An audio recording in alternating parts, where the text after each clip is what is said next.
Coming up on today's edition of Locked On Eagles, the Eagles had their final practice of OTAs.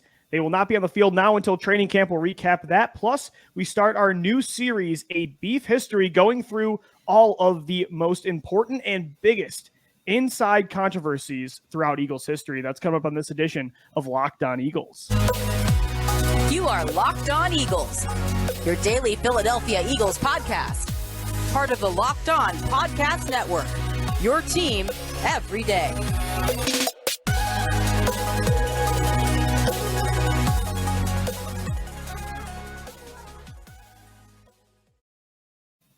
We thank you so much for making Locked On Eagles your first listen each and every day. Welcome in, Eagles fans, to a Wednesday edition of the show. I'm Louie DiBiase. He's Gino Camilleri. We've been your Locked On Eagles podcast, daily Philadelphia Eagles podcast now for 4 years. Make sure you hit us up on Twitter at Locked On Birds, at DiBiase LOE, and at GC24_football. We're on video form on YouTube. Subscribe to the podcast and audio form on all platforms. Going to be an interesting show today, and it's brought to you by BlueNile.com. Make your moment sparkle with jewelry from BlueNile.com, and Locked On listeners get $50 off purchases of $500 or more using the promo code LOCKEDON. Gino, as I said, today the Eagles wrapped up OTAs, on-field practices. They will take the month off now, pretty much the next 2 months, pretty much. They do not come back to the NovaCare complex until they report for training camp, which is July 26th. But looking at some of the news of the day on the field, sounds like Jalen Hurts thrived again. A couple big bombs to Quez Watkins and John Hightower. And Nick Sirianni spoke at his press conference and really raved about Hurts and the timing, anticipation, footwork, mechanics. Overall, he just said everything about Hurts right now is, quote, more crisp, which is huge because we know, the physical gifts, the arm talent, that goes back and forth about if it's a B arm or an A arm, but it is what it is. If he's going to take bigger steps, it's got to be through these areas. You'd have to believe so. And the first thing that it comes down to is, I believe, who was he working with in this offseason? He went to a completely different throwing coach out in California this year, as opposed to the past, where I believe it was Avery was his quarterback coach. Jannard Avery. Or not Jannard Avery. Jannard Avery. Quincy Can you Avery. imagine? Come on. Yeah, Jannard Avery couldn't play linebacker, but all of a sudden he's a quarterback. He's been low-key, Jalen's. No wonder he's running so much. No, definitely. But it does seem like his release has gotten a little quicker, gotten a little, I would say, more efficient. The feet seem tighter together, less wide. There's none I saw you were chatting with Honest NFL about that as well, and it seemed that a lot of those issues came down to just little added steps in his footwork. And honestly, with footwork, it comes down to just not doing too much. It comes down to just keeping your base, keeping your feet under you, taking short, choppy steps. And Jalen's next evolution is to be a passer within the pocket. Yes, you want to use his outside of the pocket ability. You don't want to take that away from him. But now, and what we saw towards the end of last year, was him feeling more comfortable in the pocket. And when you see him for the first time in 2022, where it's a little messier than a normal pocket than we've seen, and he takes a couple steps up, keeps his eyes downfield, and delivers a nice pass down into the deep intermediate areas of the field, you're going to say, okay, that is paid off. We have seen what he can do in the pocket, and it's all going to come down to just confidence. It really is just feeling comfortable within that area, feeling comfortable within that 5x5 yards that you have, and understanding the guys around you are going to make your job easier, especially because you have the best offensive line in football. So just stand in there and deliver to your wide receivers, who now you have potentially 2 1,000-yard receivers, a potential 1,000-yard tight end, a potential 2,000-yard running back in Miles Sanders. And one of Kenny the most, Gainwell is coming on the scene. And one of the most underappreciated deep threats in Quez Watkins, who Gino caught a quote-unquote 50-yard touchdown today in 7-on-7s. And it got me thinking because I think last year, you think back to that big bomb he had against San Francisco week 2, right? That, 91-yard reception. Outside of that, though, Quez Watkins is big thing. And we've been saying on the podcast for years now that Quez Watkins is way more than a burner, right? He had the highest contested catch rate of any Eagles player last year. Played most of his time in the slot, right? A lot of screens, crossers over the middle. They used him, I think, 71% of the time as the wide receiver. So we've always said he's more well-rounded, but his big thing is that he has 4.3 speed, second fastest 40 time in the 2020 combine behind Henry Ruggs. And I think that wasn't utilized enough last year. He had that big bomb today. And I don't know, Gino, do you think maybe him playing on the outside more and letting Brown and Smith play more inside this year will help him get more involved? Like, I think you got to find a balance of getting him inside, using him in space, of course, but at the same time, utilizing that speed down the field to help free everybody else up. I think there's a lot of factors with Quez Watkins. First comes with the comfortability in your quarterback year over year. And now you're going to have for the second straight season. And Lou, we haven't talked on the importance of this. How little continuity over the past decade Eagles playmakers have had with the quarterback position. It's nearly every year that a different guy was starting there. Even when Carson was here in 2018, he has the back injury. Nick Foles is starting off the season, and then you have another year of Carson, one more year after that, and then it's on to Jalen Hurts. Well, and even when it was Carson for multiple years, it was always different receivers. So when it's not the same quarterback, it's, the same receivers, and when it's not, vice versa. So it's always a different quarterback or different receivers. You're right, man. Continuity hasn't really been there since, Vic, D. Jackson, Macklin, probably year over year. Core. Yeah. If you look at it, and now you have the same type of thing when you're looking at the playmakers that are there. And you could throw Zach Ertz into that conversation. If you look at continuity with quarterbacks, he never had a quarterback, the same guy for, I think, the first 4 years of his career. Right. Because he comes in 2013. Vic and Foles. Yeah. Vic and Foles. Then he gets Sam. Then Carson Wentz comes in. Yeah. Then Nick's back there.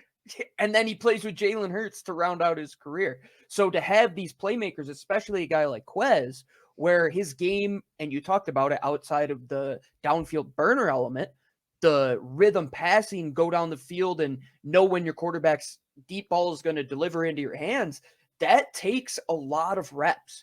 DeSean Jackson was a great downfield receiver, but you saw him evolve 3 to 4 years into his career once he started getting this better route running into his game. Quez will become a better route runner. He'll become a more overall good receiver, especially now that he's playing second, third, maybe even fourth cornerbacks at times, where he's going to be able to win those one-on-one matchups. And just that will bring confidence. It could be, I look back to the 2016 group, right? Lou and Nelson Aguilar, he had a lot of pressure on him, but the pressure doesn't go away when you're playing a top 2 cornerback and you can't separate one-on-one. Quez now is going to be able to feed off of going against these guys that should be covering, I would say, a guy like Zach Pascal or Greg Ward, but now you're stuck covering Quez Watkins, who realistically should jump in year 2 to 3, which is a huge year for wide receivers as well. And that athleticism and having those players in-house that are such good route runners, if you can mesh those two concepts, that's really where you start to pay dividends. Because when you look at D-Jax, why you and I were so beloved of the idea and we fell in love with him coming back was because of his route running ability towards the end of his career. We said he's not going to burn down the field like he did early on, but he could get open and separate. And that's what Quez can do. He's a separator through and through. Right. And there's pros and cons to him playing in the slot. There's pros to both playing him inside and on the outside. But at the same time, I kind of want a rotation here like there was last year, because I think each guy has something to offer different inside. Like A.J. Brown brings the physical dynamic. Devontae Smith, more of the nuance and the technique, the route running. Quez Watkins, the speed when you get him in the open field. We saw what that did for Nelson Aguilar in 2017. But at the same time, too, as Quez does develop, you're going to want that speed on the outside at times as well. I think all three receivers are very complementary this year, and so you want to see them all moving around, and it'll be super interesting to see what Nick Sirianni wants to do with that group. As a former wide receiver coach, that's going to be one of his favorite parts of the offseason to focus on. He's already been working through all that, and I'm sure they imagined the plan when they traded for A.J. Brown a month ago. It's the best receiving core, Gino, they've had in a very long time. You could argue A.J. Brown and Devontae Smith have been the best wide receivers, even outside of Devontae Smith, or I should say even outside of DeSean Jackson and Jeremy Maclin, since probably Terrell Owens. And Gino, I want to talk about Terrell Owens coming up next. We're starting a new series. It's called A Beef History. So for people that don't know and it seemed like a weird name. Stephen Hawking wrote a book one time called A Brief History, which is one of my favorite books as a low-key space nerd. And so I was reading it the other day, and I'm like, oh, it'd be a really cool idea to do a beef history and go through Eagles history and look at some of the biggest controversies, rifts inside the locker room between the front office members and head coaches. And I think the biggest one maybe in Eagles history was Donovan McNabb versus Terrell Owens. And this is really good timing considering what DeSean Jackson just said on I Am Athlete, the podcast hosted by Brandon Marshall the other day. So it's pretty much McNabb versus receivers is the beef we're going to get into on today's edition of Locked On Eagles. Guys, first, though, a shout out to one of our sponsors. It's Blue Nile at BlueNile.com. You can celebrate all of life's special moments, from creating the custom engagement ring of her dreams to gifting a classic and timeless jewelry piece, all at prices you won't find at a traditional jeweler. Whether you're ready to pop the question or you're celebrating a milestone moment, find jewelry as unique as her with the modern convenience of online shopping at BlueNile.com. Build the engagement ring of her dreams or celebrate life's special moments with fine jewelry. No matter what you're looking for, Blue Nile has jewelry experts on hand 24/7. Make your moment sparkle with jewelry from BlueNile.com. And Locked On listeners, they get $50 off purchases of $500 or more. This podcast exclusive also includes engagements. Use the promo code LOCKEDON. That's promo code LOCKEDON plus. Every order is insured, ships free, and arrives in discreet packaging that won't give away what's inside. Shop stress-free and find your forever piece. Go to BlueNile.com today. All right, Eagles fans, welcome back into this Wednesday edition of your daily Philadelphia Eagles podcast.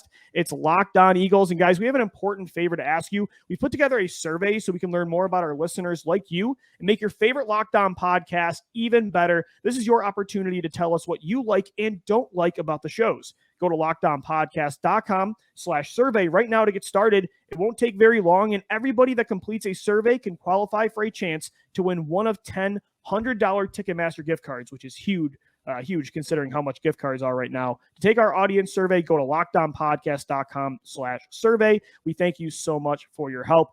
Gino, we're going to start off a beef history segment, or I should say series, that we're going to start throughout the next week, where we get into take a look back at some of the biggest beefs, some of the biggest tensions and rivalries and issues, this team controversies they've had over the course of their franchise's history. And one we started thinking about again just the other day, because DeSean Jackson joined Brandon Marshall, LaShawn McCoy, and Adam Pac-Man Jones on the I Am Athlete podcast.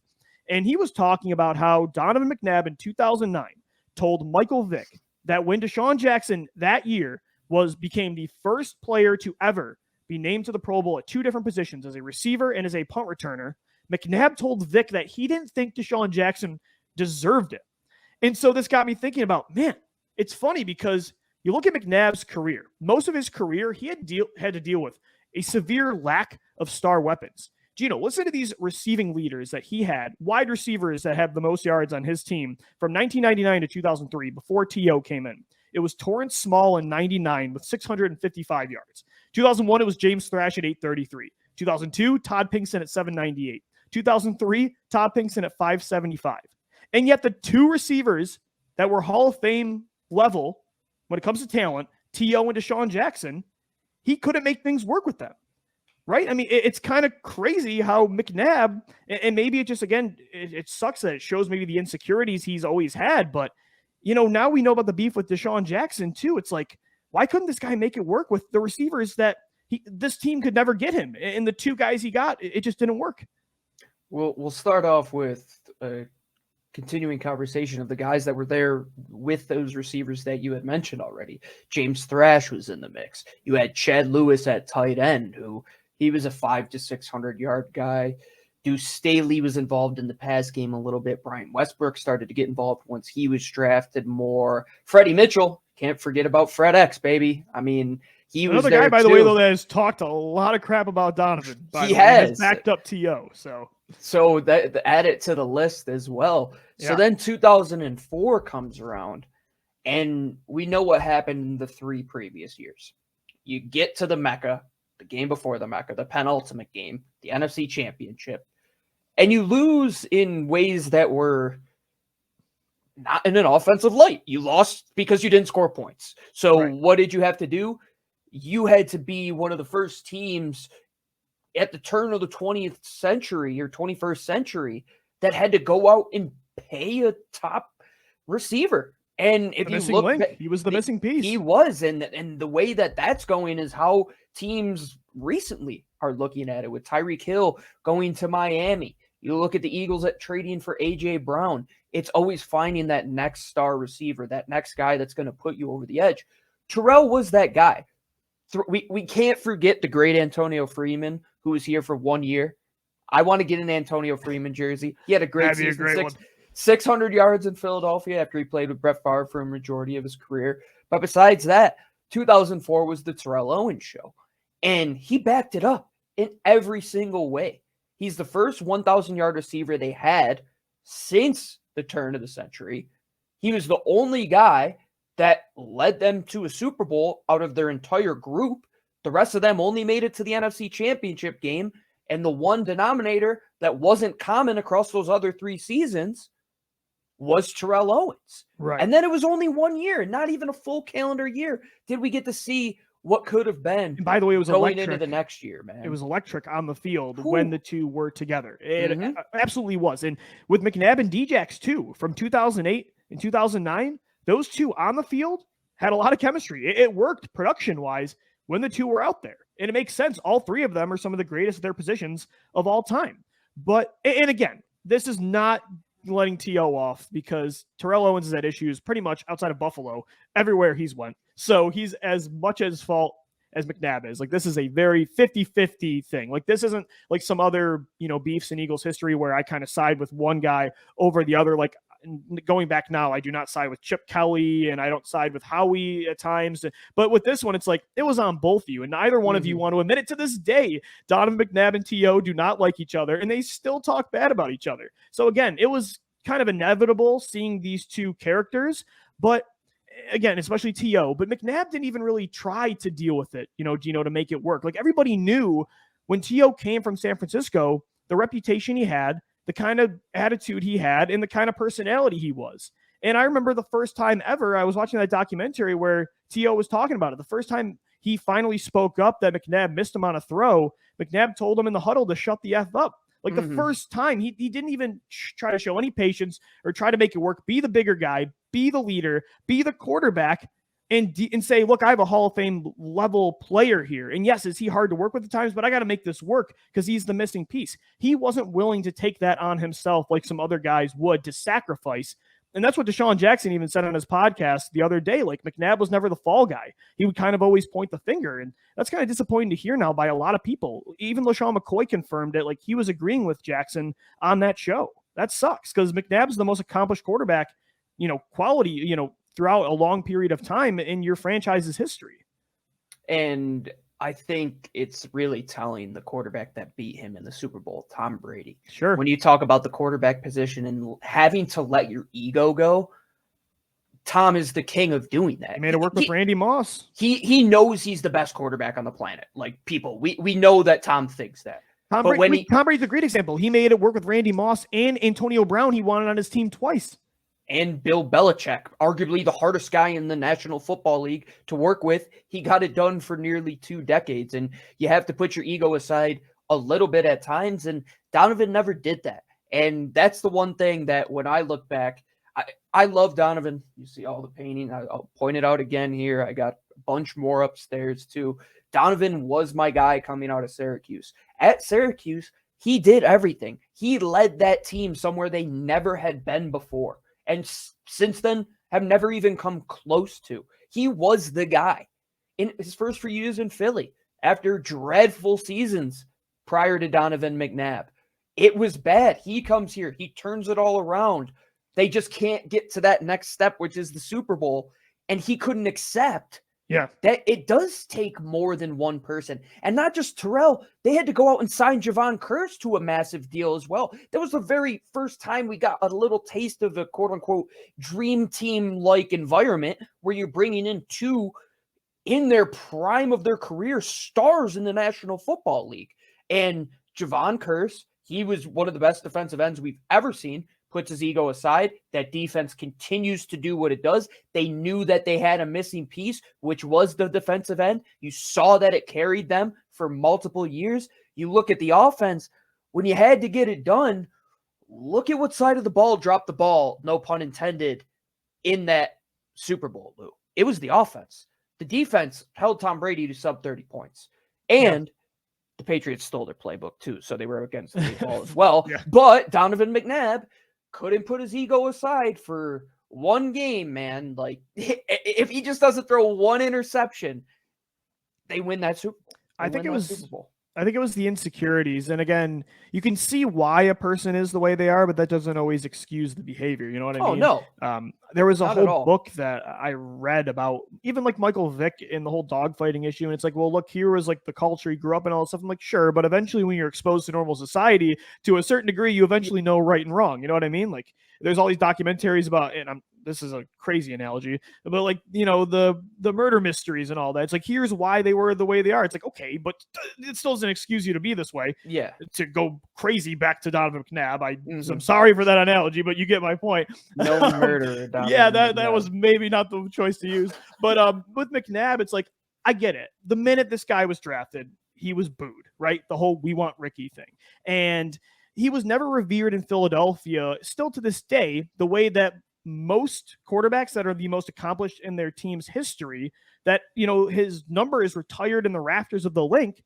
Like, he's not revered normally the way that guy should be, despite making the conference title 5 times in a Super Bowl. And so I understand, I understand though why maybe the jealousy and resentment for other praised players I understand maybe why that would show. And, you know, he would even talk about, I remember like he had comments about Carson Wentz when he was thriving, and it just, you could see it's like, this is clearly a self-motivating comment or you know, definitely behind it. So it just makes him really, like, even though you understand it, he's used it in such a almost bitter way. And it kind of showed in times like with T.O. and with D-Jax making the Pro Bowl and with Wentz's success and even Foles. And it kind of makes him, it's made him kind of unlikable since he's been traded in 2009. It's a weird, like, uncomfortable vibe with him, which sticks.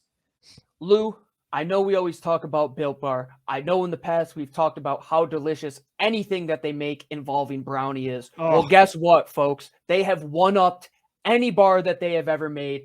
Caramel brownie. I say caramel. I love brownie. I love caramel. And mix those two together. And I said caramel, but it tastes just as good, man. Doesn't matter how you spell it. Doesn't matter how you say it. When you put it with brownie, magnifique. It is wonderful. Not only are they nutritious, they're delicious as well. They cover them in 100% real chocolate. If you love chewy chocolate brownie and you love caramel, you love sucking on a Werther's Original, well, guess what? This is packed with protein and none of the guilt. It's 100% real chocolate, 17 grams of protein, 130 calories, and only 4 grams of sugar. Go to Built.com today to use the promo code LOCKED15 to get 15% off of your order. Go get their caramel brownie Built Bars today. Check out their granola, check out their puffs, check out their original. There's a million reasons that you should try Built Bar, but today, let's just say it's all because of caramel brownie. Use the promo code LOCK15 to get 15% off that order at Built.com. I was going to relate it to, I'm a Yankee fan as well, and the A-Rod Derek Jeter conversation, where for the most of my childhood, Alex Rodriguez was the most hated player in baseball. And now you look at it now, people might hate Derek Jeter more than they hate Alex Rodriguez. And Alex Rodriguez actually might be beloved at this point in time. And you go back to the T.O. Donovan McNabb thing. T.O., I mean, outside of his Hall of Fame letdown, which is completely ridiculous, he should be in the Hall of Fame, he's been pretty straightforward and, I mean, hasn't gotten into much trouble. Donovan off the field has been an absolute disaster, man. And it's just one thing after another with this guy. And I think it does come down to, you have to look at it in the ego element of it. The booing has to have something to do with it. And you look at the Carson Wentz situation too. If you can't fully just like let your ego go. Well, because I think you saw how everybody was behind for a while. People refuse to admit it now, but this whole city was behind Wentz for a while. This whole city was behind Foles. McNabb never felt that, and you could feel the jealousy when he was on ESPN at times. Like, you could feel it. Oh, definitely so. And you talk about, by all measures, he should be treated as the GOAT in Philadelphia, right? And you look at a city like Buffalo, how they treat a guy like Jim Kelly, or you look at out here in Denver, how they do it with Elway as well. And those guys were the best of the best. Kelly, like McNabb, never won a Super Bowl, but the city was never kind of the held that McNabb of the against 90s, them. man. He was. Choked four years in a row in the Super Bowl. McNabb choked, 4 or 5 times in a conference title. Mm-hmm. He absolutely did. And you have to look at it and say, who was he probably like? I would say Jim Kelly, another guy who they hold him high in Buffalo, but not the greatest guy off the field when it comes to like things that he's done in his career. And the quarterback position, it's so unique to everything else. There's no other. I mean, in baseball, you have your stars, right? And there's not really one position that, pitcher, you might have to be in a better headspace. In hockey, you have a line that you play on for a quarter of the game. In basketball, you could probably say that's the closest one. But quarterback, you drive not just a football team, you drive a culture of a city, and you drive history. Like you're the next we always talk about the car analogy, Lou. Like Philadelphia Eagles, this ship has been around forever. You just have a new captain of the boat every so often, and you have to keep that legacy going, and you have to put your ego aside, man. Like there's guys in Eagles history that you and I never even talk about, and that have more storied careers than Donovan McNabb. If you think about it, Chuck Bednarik, the only guy ever to beat Vince Lombardi, is somebody that most Eagles people will never even mention. You have to put your ego aside in a city like this. You can't come in here Which and is tough. And again, I understand why some don't want to deal with it. But with Donovan, again, he just used it in a way that kind of always bothered me, and it was pretty obvious what he was doing. Again, right. T.O. was insane to deal with. The sit-ups in the parking lot, like it was both of them. In his driveway. That was ridiculous. Yeah, like I understand, again, and some people they're not cut out for Philly, and I understand it as long as you're not Ben Simmons or you're not handling it the wrong way. I understand why the city, like it's very hard to deal with. With all of that on top of dealing with T.O., I get why that would affect a person, but McNabb he didn't even really try from the start to make it work. And then with the DeSean Jackson stuff too, it's kind of a culmination of all of this, the comments he's made in past years about other Eagles quarterbacks. Mm-hmm. So even again with T.O. though, not to excuse him, I get that according to Brian Westbrook, I think he talked about it in an interview a few years ago that T.O. wasn't happy McNabb wouldn't really vouch for T.O.'s new contract like he did with Westbrook. So that's even relatable for Owens' side. But again, the way both of these guys handled things was just insane. That was, if you were to put pay-per-view, like must-watch titles next to a video, that would have been it. I mean, that was Conor McGregor level cutting of a promo that I've ever seen in my entire existence as a sports fan. Sitting with your shirt off, with the entire Philly media in your driveway doing sit-ups to call out the franchise quarterback and arguably the most successful player in the history of the team is beyond. Hey, you know what? Beyond Vince McMahon level stuff. I'll give T.O. props because whoever those cowardice anonymous sources were in 2018 and 2019, at least T.O. put his name to it. He put his whole body in front of it, in front of the cameras. So you know what? At least Terrell Owens, I respect it. He put his name out there and went after the franchise quarterback. He always had problems with people, and it was not endearing at all. But I'll tell you what, because we're going to talk about the anonymous sources down the line in a beef history. But at least T.O. and McNabb in that way, they were very clear about their feelings towards each other. To this day, I rewatched the interview McNabb had with Bleacher Report a few years ago, and the guy's like, if you saw T.O. walking down the street, what would you do? And McNabb's like, just kind of throw him a peace sign, and the pass is the pass, and I'm walking right by him. Like, that doesn't sound like the pass is the pass. No, he still holds on to it. And that's probably the biggest what could have been in Eagles history, 1 year, man. I mean, I don't want to say they would have won a Super Bowl, but you saw you were right. They were the missing pieces. Like Curse and T.O. got them over the hump. Yeah, they did. As we mentioned, Pinkston, Thrash, those guys weren't good enough. Chad Lewis being a top target in your passing game, having to have Brian Westbrook have 700 plus receiving yards to make it work. Like he was, man. It totally is one of the biggest what could have been because we saw how electric it was on the field. And it was the same, Gino, with DeSean Jackson and LaShawn McCoy. That only lasted a year, too. McNabb had 2004 and 2009, where he had an abundance of talent up front. And a lot of it for him, a lot of why it didn't work was on him. Like the Jackson comments, outside of jealousy, there's zero reason to say that. DeSean Jackson in 2009 was one of the greatest receivers in the league and by far the best punt returner, maybe outside of Devin Hester. And McCoy agreed with it all the way. It just, I don't know, man. McNabb doesn't really come off looking great with really any of these beefs. I would say if you look at all-time beloved quarterbacks in the Eagles history, of course. He went fifth?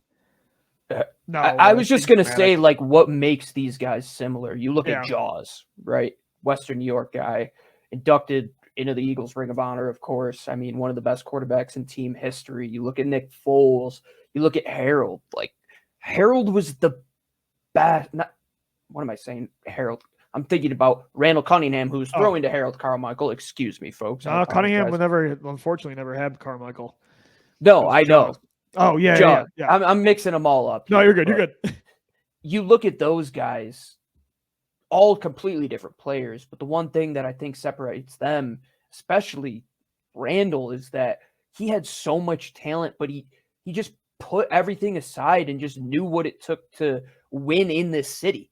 And he overcame crazy amounts of adversity, getting hurt in the season they thought that they were going to win it all. And you look at Jaws. Jaws was never the biggest, most athletic, best quarterback, but he led that team to a Super Bowl. And then Nick is a journeyman guy who comes here on his second stint and wins a bowl. But, like, what was the similarities between all of them? None of the off-field stuff, none of the ego-driven stuff. That's what it takes to win at quarterback. Like, you have to have that extra smidgen of margin being better than the guy next to you, the guy across from you. Why, if you look back, why did Tom beat Donovan?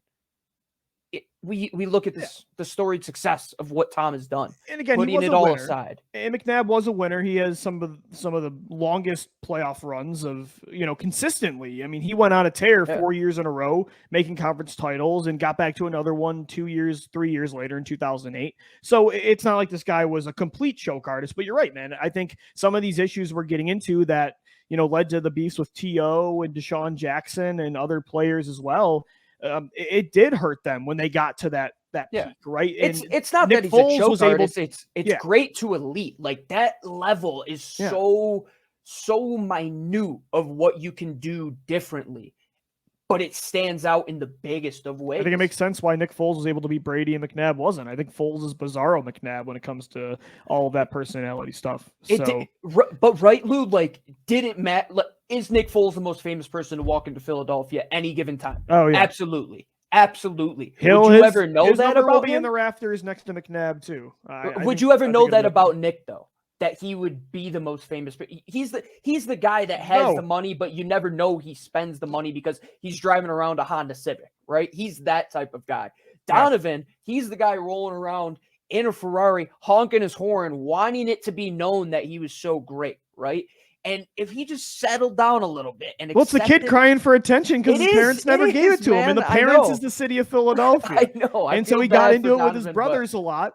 T.O. and DeSean Jackson, who the parents gave more attention to. Let's just be straight up. Like, this is a very relatable thing in life, and it's super interesting to look back at it for sure. And, there's a lot more beefs in Eagles history that are very much like this that we'll get into throughout the next coming days. Make sure you subscribe to the podcast. Wherever you get the show, we're available in audio form on all podcast platforms. Also, we have videos on YouTube, full episodes, and exclusive videos on our YouTube channel. Make sure you hit us up on Twitter as well, because we're always talking birds all throughout the day. At Locked On Birds, at GC24_football, and at DiBiase LOE.